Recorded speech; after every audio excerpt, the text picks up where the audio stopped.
1 Chronique, chapitre 19. Après cela, Nakash, roi des fils d'Ammon, mourut, et son fils régna à sa place.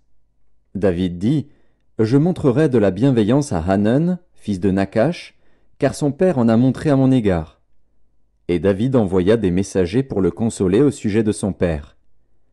Lorsque les serviteurs de David arrivèrent dans le pays des fils d'Ammon auprès de Hanun, pour le consoler, les chefs des fils d'Ammon dirent à Hanun, « Penses-tu que ce soit pour honorer ton père que David t'envoie des consolateurs?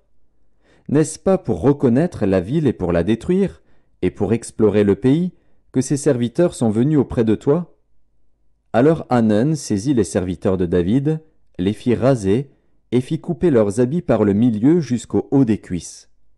Puis il les congédia. David, que l'on vint informer de ce qui était arrivé à ces hommes, envoya des gens à leur rencontre, car ils étaient dans une grande confusion.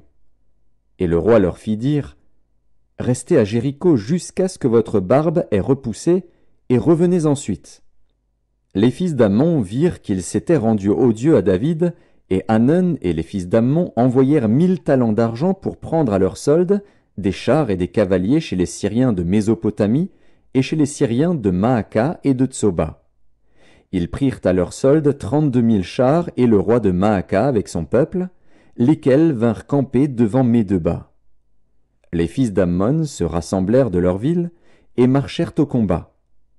À cette nouvelle, David envoya contre eux Joab et toute l'armée, les hommes vaillants. Les fils d'Ammon sortirent et se rangèrent en bataille à l'entrée de la ville. Les rois qui étaient venus prirent position séparément dans la campagne. Joab vit qu'il avait à combattre par devant et par derrière. Il choisit alors sur toute l'élite d'Israël un corps qu'il opposa aux Syriens. Et il plaça sous le commandement de son frère Abishai le reste du peuple pour faire face aux fils d'Ammon. Il dit, « Si les Syriens sont plus forts que moi, tu viendras à mon secours. Et si les fils d'Ammon sont plus forts que toi, j'irai à ton secours. Sois ferme, et montrons du courage pour notre peuple et pour les villes de notre Dieu, et que l'Éternel fasse ce qui lui semblera bon. » Joab, avec son peuple, s'avança pour attaquer les Syriens, et ils s'enfuirent devant lui. Et quand les fils d'Ammon virent que les Syriens avaient pris la fuite, ils s'enfuirent aussi devant Abishai, frère de Joab, et rentrèrent dans la ville. Et Joab revint à Jérusalem. Les Syriens, voyant qu'ils avaient été battus par Israël, envoyèrent chercher les Syriens qui étaient de l'autre côté du fleuve.